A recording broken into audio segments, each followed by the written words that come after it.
L'ingiustizia è la radice perversa della povertà, lo ha affermato Francesco nella giornata mondiale dei poveri. All'Angelus, il monito del Papa: all'incontro con Dio porteremo solo quello che abbiamo donato.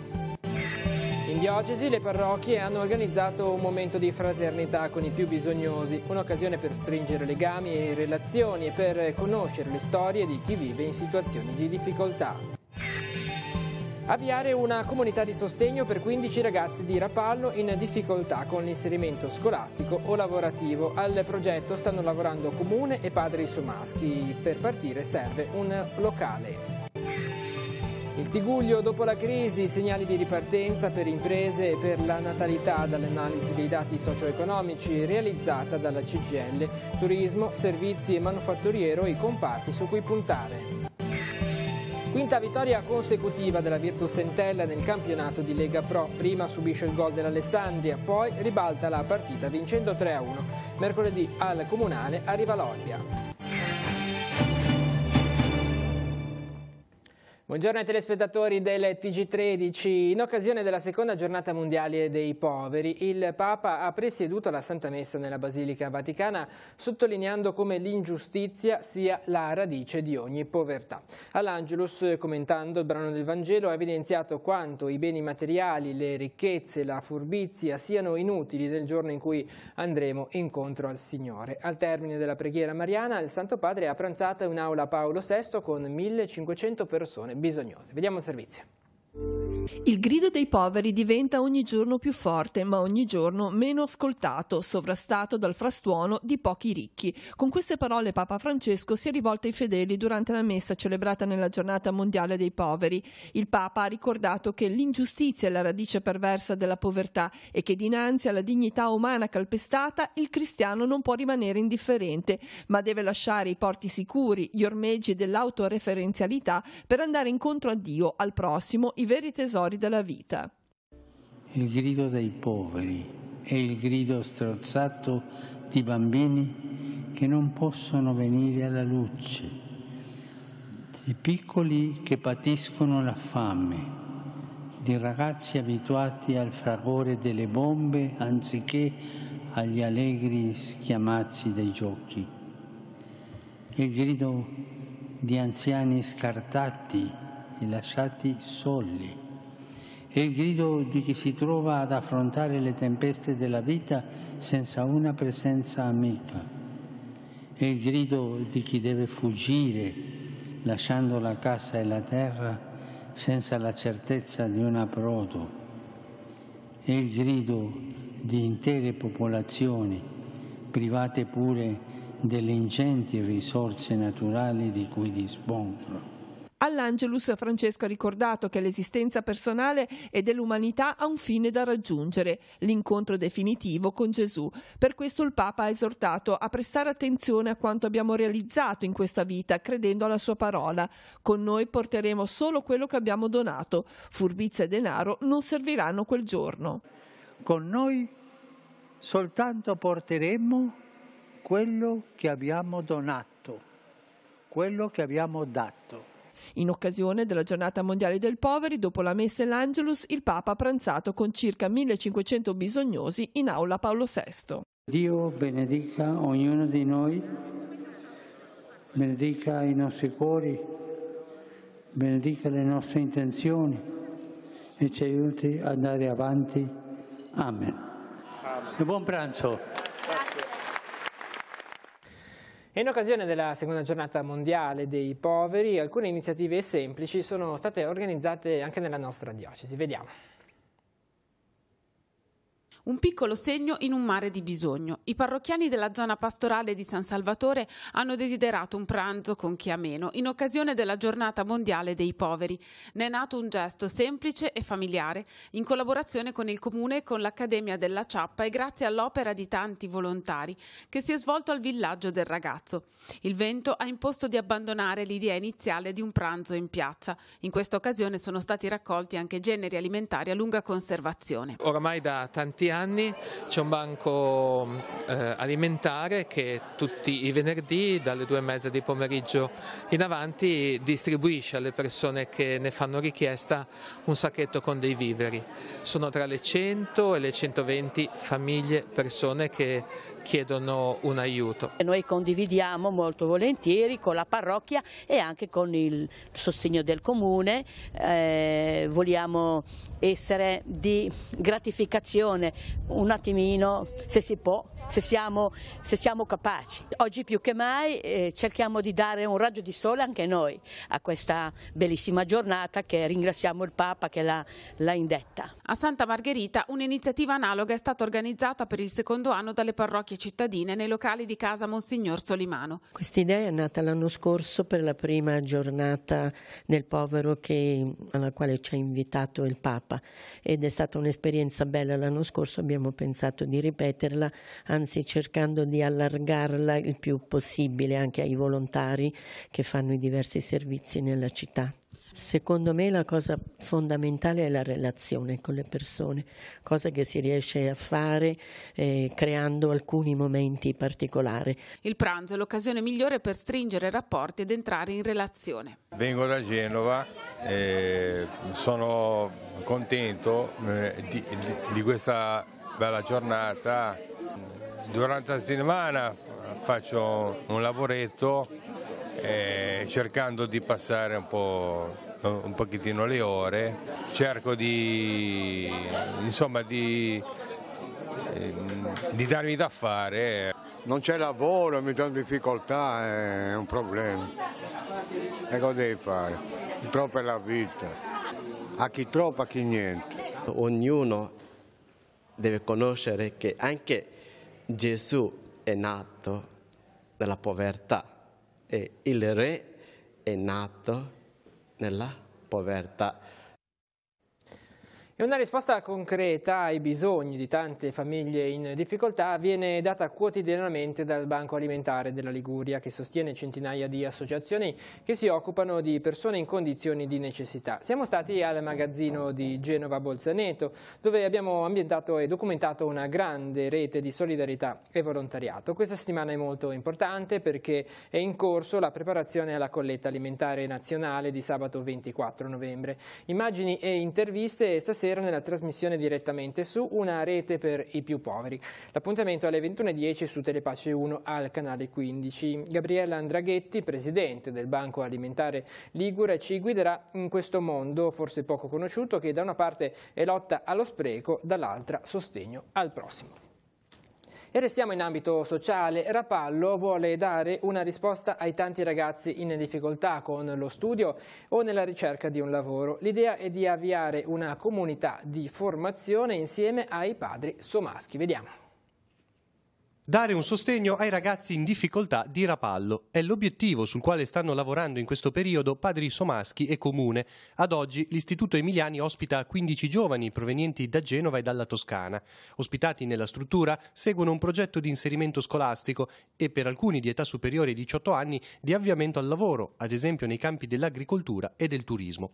Ora, sollecitati dall'amministrazione comunale, i padri stanno cercando di ampliare il numero dei ragazzi per dare una risposta a chi vive a Rapallo. Che hanno una necessità molto forte di essere aiutati, sostenuti e soprattutto guidati da educatori, da professionisti. Perché adesso c'è già un punto di riferimento, ma per quanti ragazzi? Per una comunità di minori già esiste, che ha la presenza una quindicina, 15 ragazzi e che quindi già dà una risposta, però non è sufficiente. Che necessità ci sono allora per portare avanti questa idea? Abbiamo necessità soprattutto di giovani motivati, di persone che siano capaci di non solo fare delle cose ma avere uno spirito dentro, ed è quello che noi cerchiamo di realizzare come credenti, come cristiani, come religiosi, che cerchiamo di portare avanti con molta fatica, con i tempi che corrono e con le difficoltà sociali, politiche che oggi si incontrano. Facciamo un appello allora ai rapallesi, perché voi per portare avanti questa idea avete bisogno di che cosa? Abbiamo bisogno di una struttura abbastanza grande, logicamente non da acquistare ma da affittare, per poter ospitare questa comunità. L'idea è di passare da 15 a? Di passare da 15 a raddoppiare. La cronaca adesso è iniziato oggi l'intervento di sistemazione della piazzetta di Portofino dissestata a causa dell'esondazione del Rio Fondaco, che è piazzetta già stata messa in sicurezza. Ieri sono sbarcati in piazza Martiri dell'Olivetta e i primi mezzi meccanici. Prendono il via oggi anche i lavori per il ripristino parziale della provinciale 227. Grande soddisfazione da parte del sindaco di Portofino, Matteo Vaccava. Siamo molto contenti e soddisfatti, sottolinea il primo cittadino impegnato ora dopo ora da settimane nell'emergenza. C'è stata una grande sinergia con la Regione Liguria, la città metropolitana e il comune di Santa Margherita Ligure. Il senatore Francesco Bruzzone, vicepresidente della Commissione Territorio e Ambiente, ha effettuato un sopralluogo a Zoagli per visionare i danni causati dall'ultima mareggiata.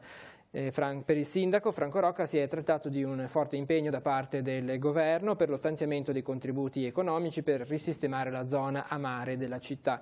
Sono stati effettuati rilievi e fotografie aeree che hanno reso evidente il danno subito al paese. E con un'interrogazione alla giunta regionale, il consigliere Claudio Muzio chiede che il presidente Toti si attivi con urgenza nei confronti del governo centrale perché vengano al più presto adottati provvedimenti per lo stanziamento di risorse necessarie alla messa in sicurezza delle aree colpite dalla mareggiata. Gli stessi, peraltro, non sarebbero stati inseriti nell'ordinanza di protezione civile nazionale. Voltiamo pagina. Com'è cambiato il Tigullio negli ultimi 10 anni? Quali i settori che hanno risentito maggiormente della crisi economica e quali i dati che fanno ben sperare per il futuro? Tutti questi aspetti sono stati messi al centro di un'analisi effettuata dalla CGIL e presentata questa mattina a Chiavari. Vediamo. Mantenere e sviluppare l'innovazione del tessuto manifatturiero presente nel territorio, rendere il territorio attrattivo per l'insediamento di nuove imprese, sviluppare un turismo non più legato troppo al sole e al mare. Abbiamo una potenzialità inespressa delle aree interne e del turismo sportivo outdoor che può far lavorare 12 mesi l'anno molte delle frazioni che sono più isolate. Partire dai buoni risultati del comparto manufatturiero e dal turismo, puntare su una maggiore integrazione tra la costa e l'entroterra, valorizzare le start-up tecnologiche e innovative. E da qui che passa il futuro del Levante ligure e l'analisi socio-economica del Tigullio Golfo Paradiso tra il 2006 e il 2017, tracciata dalla CGIL, a descrivere un territorio che ha sia attraversato come il resto della regione una crisi profonda, ma da questa è uscita trasformata e tutto sommato meglio che nel resto della regione. La ripresa produttiva, occupazionale e anche in valore assoluto di redditi è stata lenta ma significativa, e questo anche se coesistono aree non più di crisi generalizzata, ma di crisi settoriale o di crisi territoriale. La pubblicazione di quasi 100 pagine affronta diversi capitoli: demografia, lavoro, turismo, imprese, redditi e risorse. Di ciascuna sono stati analizzati i punti di forza e di debolezza che sono stati illustrati nel corso di un convegno che si è svolto alla Società Economica di Chiavari. Tra i dati più significativi e portatori di speranza, quello demografico, fortemente correlato con quello del lavoro, con realtà come Casarza Ligure, Cogorno, Cicagna, dove cresce il tasso di natalità. Il dato anche demografico ce lo insegna, pur in un calo generalizzato e in un trend di invecchiamento della popolazione, che è un dato che riguarda non solo questo territorio ma tutta la provincia e tutta la regione. Abbiamo invece diversi comuni dove si è invertita la tendenza, e non è un caso che le aree più dinamiche sono quelle dove c'è più opportunità di lavoro. La Fondazione Antonio Devoto ha indetto il concorso per la consegna di borse di studio a favore di studenti meritevoli appartenenti a famiglie che vivono in condizioni economiche non agiate. Saranno premiati i giovani che nell'anno 2018-2019 frequentano corsi di studio in istituti statali e paritari di istruzione primaria, secondaria, inferiore e superiore e centri di formazione professionale. Primo requisito per partecipare è la nazionalità italiana, sono compresi gli italiani nati all'estero. Il secondo è il reddito ISEE 2017, che deve essere inferiore a 15.000 euro.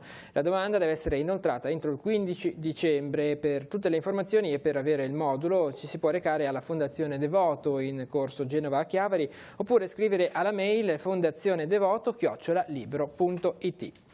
E domani, in occasione della giornata mondiale dei diritti dell'infanzia e dell'adolescenza, il Comune di Rapallo organizza la 4ª edizione dell'iniziativa Per ogni bimbo nato un bambino salvato, con consegna delle pigotte Unicef ai nuovi piccoli cittadini rappallesi. L'evento, inizialmente previsto per il chiosco della musica, si terrà invece nella sala consigliare del municipio di Rapallo, sempre alle 10:30. Oltre alla pigotta, i nuovi nati riceveranno una carta con la Convenzione dei diritti dell'infante e dell'adolescente, il primo certificato di nascita e l'attestato di benvenuto firmato dal sindaco Carlo Bagnasco e dal referente Unicef locale Giorgio Maineri. Linea adesso alla rassegna stampa per vedere i titoli dei giornali in edicola quest'oggi. Ci rivediamo dopo per altri aggiornamenti e i servizi di sport. Siamo sul Corriere della Sera, pensioni e conti sbagliati, l'intervista al presidente dell'INPS che lancia l'allarme, troppe promesse su quota 100, la spesa salirà e rischiamo l'assalto. La linea del Ministero del Tesoro, tagli su tutti se si sfiora il 2,4%, verso la bocciatura dell'Unione Europea, Tria è l'ora dei mediatori. E poi droni e soldati, piani antiroghi, oggi il governo andrà a Caserta sulla questione dei rifiuti. Siamo allo sport, il golfista da 12 milioni e mezzo l'anno, Francesco Molinari, il migliore d'Europa, il primo italiano ad arrivare così in alto. Andiamo in Francia, nuove barricate e aggressioni, ma Parigi non cede ai gilet gialli, il premier Philippe si va avanti, la popolarità del presidente al minimo è sceso al 25%. Secolo XIX, Ponte, inizia la battaglia per i fondi nella manovra, Bucci, Autostrade ci aiuti, il caso dei 460 milioni rimasti fuori dal decreto, annunciati emendamenti per cassa integrazione e aiuti alle imprese, Terzo Valico lascia il commissario Romano, ma Rixi dice il cantiere va avanti. Inceneritori, scontro nel governo, nella maggioranza, Movimento 5 Stelle e per la linea più dura, chiudiamoli tutti, naturalmente la Lega non ci sta, le mamme dei Terre dei Fuochi, la Lega non ci rappresenta. Il governatore ligure Toti che dice il codice degli appalti ha troppi limiti e va abrogato, il femminicidio nel Savonese, Boissano, il marito ai PM, l'ho uccisa per gelosia. E poi siamo anche allo sport, Lentella spegne l'Alessandria e trova la doppietta di Caturano, finisce 2-1. A Recco nasce la lista Onda, sfida il centrodestra nelle prossime amministrative, Lavagna, l'allarme dei balneari, la spiaggia non esiste più, andiamo a vedere come è cambiata la spiaggia di Lavagna da prima della tempesta, dell'uragano, insomma quello che ci ha colpito il 29 di ottobre e dopo, a oggi come si può osservare, veramente la spiaggia non c'è più, uragano con onde di 7-8 metri, pennelli non sono serviti a proteggere l'arenile, anzi milioni di metri cubi di materiale persi al largo nel Golfo, fenomeni mai visti prima ma destinati a ripetersi e quindi servono studi e difese differenti secondo i balneatori lavagnesi. E siamo invece a Chiavari, in comune lotta a chi non paga IMU e tassa sui rifiuti, recuperato il 90%, Palazzo Bianco si avvale della riscossione diretta dei tributi e ottiene 3/4 dell'imposta sulla casa e metà dalla Tari.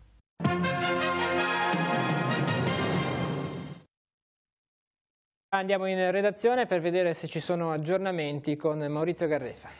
Grazie Andrea, un saluto a tutti, un flash di cronaca. I vigili del fuoco sono in azione in questi minuti a Tribogna per una sospetta intossicazione da monossido di carbonio. I pompieri stanno effettuando la verifica in un'abitazione, sollecitati dal 118. È tutto, a te Andrea.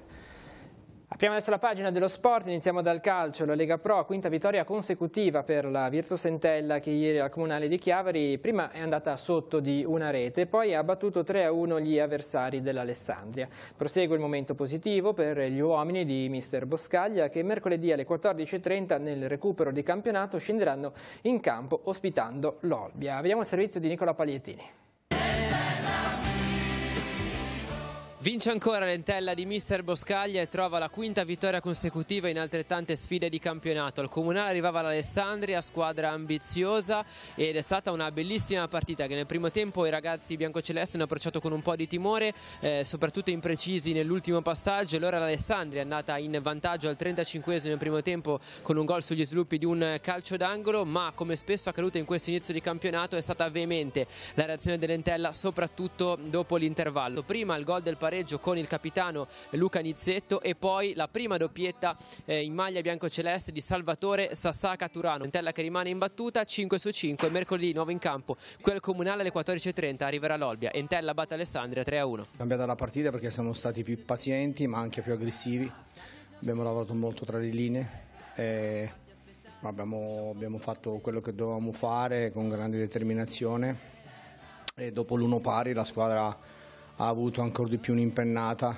Nonostante questo dico che la partita è stata veramente molto difficile contro un avversario organizzato, preparato, che è venuto a difendersi e ripartire, l'ha fatto bene, e anche sull'1-1 è stata una squadra che non si è accontentata comunque, ha cercato di manovrare per fare gol. Abbiamo sofferto un po' il primo tempo su queste ripartenze dell'Alessandria, che sono molto bravi, però siamo stati altrettanto bravi noi a rientrare nel secondo tempo e fare la nostra partita con un gran secondo tempo.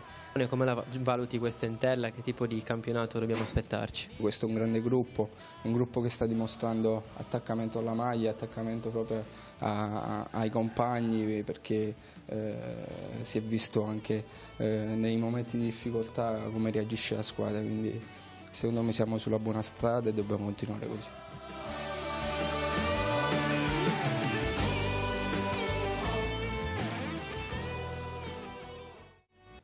Siamo alla Serie D, un pareggio e una vittoria per le squadre del Tiguglio impegnate nel girone A. La Lavagnese al Riboli ha pareggiato 2-2 con il Ligorna. Bianconeri in vantaggio al 9 del primo tempo con Romanengo. Sono stati raggiunti dagli avversari al 45esimo da una rete di Chiarabini e superati al 19esimo del secondo tempo con il raddoppio di Valenti. La rete del pareggio per i bianconeri porta la firma di Oneto ed è arrivata al 38esimo del secondo tempo.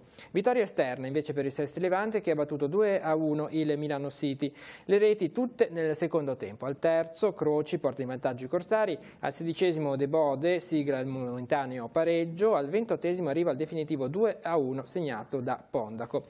In classifica le Tigolline si assestano al centroclassifica con la Lavagnese a quota 15 e il Sestri a 14 punti. Prossimo turno di campionato, la Lavagnese in trasferta sul campo della Folgore Caratese, e il Sestri Levante ospita la Sanremese Calcio.